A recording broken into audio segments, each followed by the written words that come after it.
Kita sekarang membahas tentang polisi dan pemolisiannya.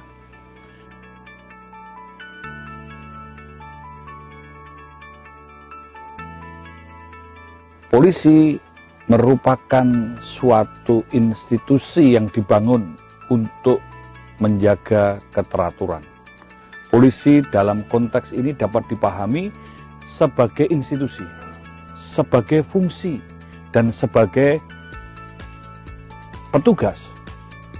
Sebagai institusi tentu akan berkaitan dengan sistem administrasi pemerintahan, berkaitan dengan sistem peradilan atau criminal justice system, juga akan berkaitan dengan kegiatan-kegiatan penegakan hukum dan keadilan.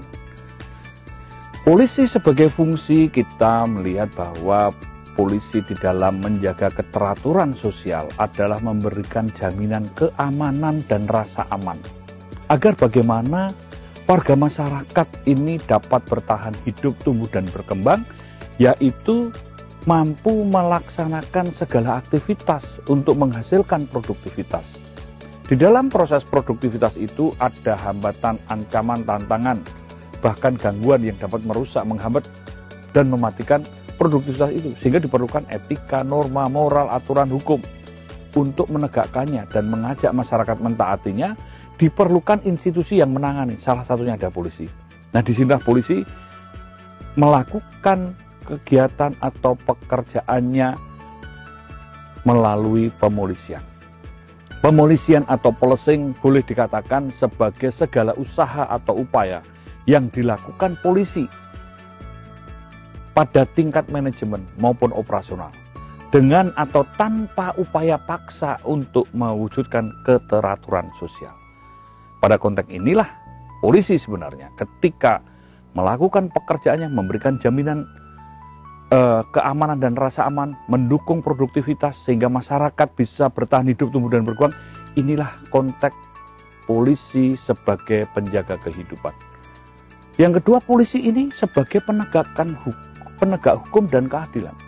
Hukum sebagai simbol peradaban, maka konteks polisi menegakkan hukum adalah mencegah atau untuk menyelesaikan masalah dengan cara beradab.